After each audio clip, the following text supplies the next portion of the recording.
So now that I've refined all of my components, then it's time for me to go through and just sort of finish up all the bodywork for my drone. So at this point, what I'm thinking is I can go through, add any kind of normal decals and any kind of text decals, as well as doing my bevels and my force normals on anything that I kind of consider my bodywork, which is anything that is just mid-poly workflow. So all I've done is I have a single bolt sat on 0, 0, and I'm instancing that around. And then when I'm finished, then I'll just take all of the instances and combine them all into one mesh. So I'm just going through and kind of sticking those out, and then I'll check it out in UE4 and see if they work. And maybe some of them add too much noise in some places. So I'm just sort of thinking like where would connections be? Where would the bolts need to be in order to keep the bodywork on? Where would bolts need to be so that if you remove them, you could take panels away and things like that? So I'm just sort of looking at general reference of attack helicopters and airliners and things like that, and then just sort of using my own opinion as well, because it's also artistic. It's not just about mechanically where would the bolts be, but also where do I want to increase the level of detail or noise or information, or just generally sort of composition wise, where do I want them? So you can see here that when I scroll through, I have a huge list of bolts. So now what I'm doing is I'm changing all the bolts to mesh instead of instances. And it's probably so that I can combine them all together and then mirror them. Because eventually what I'm going to do is just all of the bolts, all of the decals like this, I'll put them all out on one side, mirror them to the other, make sure the normals are correct, and then just combine them all together into one big mesh. So now you can see that I've just deleted anything that was on the opposite side and mirrored them. So now I should have bolts on both sides of the asset. And I'm just flicking back and forth to see if the lighting works well on them, if there's any kind of normal issues.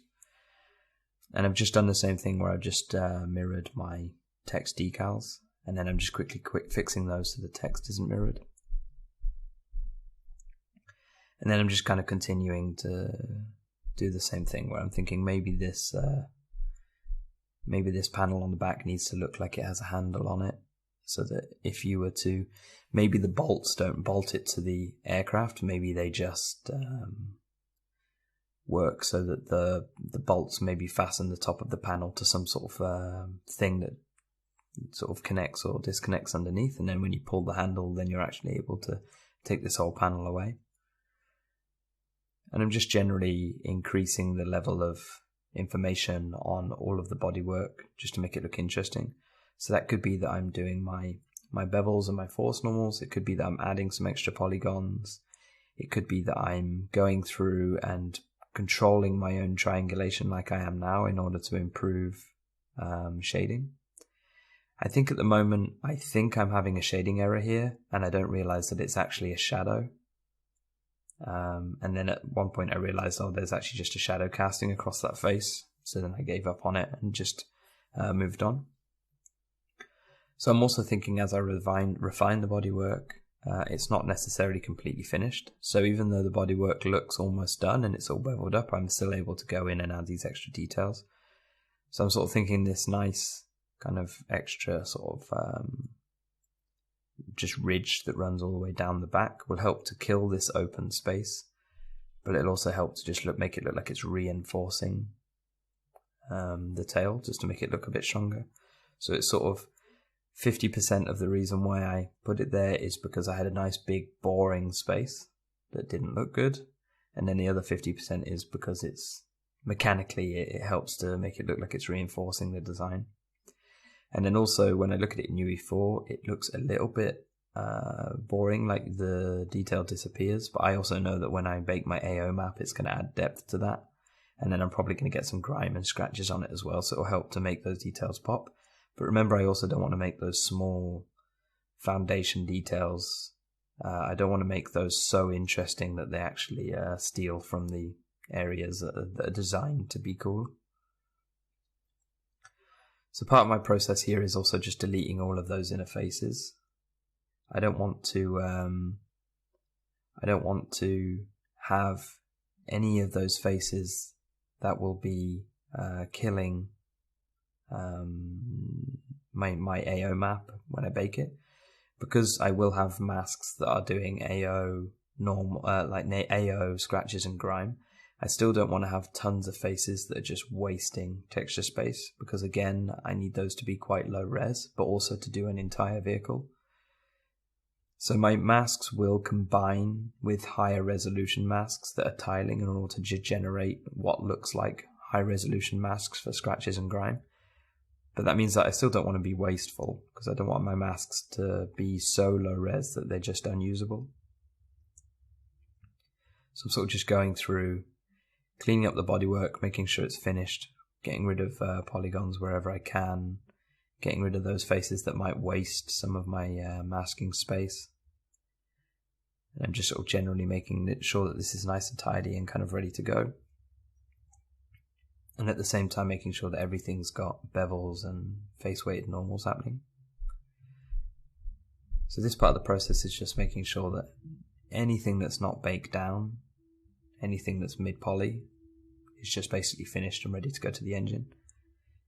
So after this part of the process, then I will prepare my actual components for baking. So I'll just make sure I have low polys, UVs, and I'll actually explode the pieces so that they've all got a bit of space around them to bake.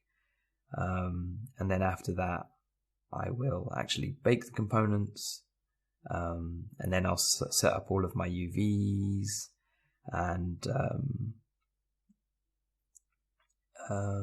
yeah, just kind of show how I sort of set up the drone ready to kind of go into the into UV4 as a final asset.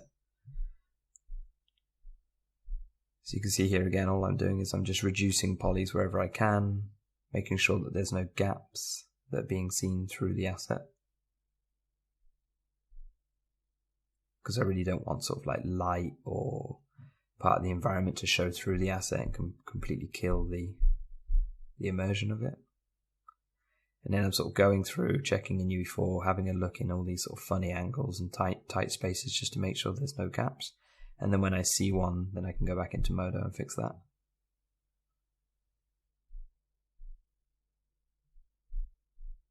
So you can see here that where I've seen that gap, then I'm just adding a little bit of extra information to just pull those faces up to completely cap it and sort of kill that problem.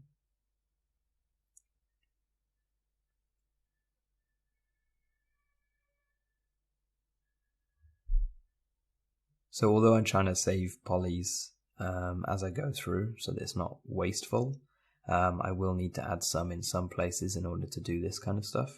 But I mean, this again, it's not about the poly count, it's just making sure I'm not being wasteful with the poly count. So stuff like this is definitely not wasteful, as it's obviously improving the overall, the final result. All of these kind of faces on the underside, I need to figure out where these are important, because maybe you will see the underside, and then where I can delete them so that I can save space for my masking and my AOs. So now I'm just adding some extra loops so that these undersides can be seen from certain angles, so they're still there because they're needed and they're not wasteful. I am sort of merging some of these verts where in some spaces where you might see that the verts are all coming together, but because it's tucked way underneath the bodywork like this, it's not a huge problem. So I will check it in UV4 to make sure it's fine, but it's just generally to save polys, but also to do it in a way that it's still giving me a decent result. Again, even with this guy, I'll still pull a lot of these edges and faces so that they're not sitting in places that are just burning all that extra AO and masking space. So now that I'm pretty much finished with this, then I can move on to figuring out how to bake all of my actual components down.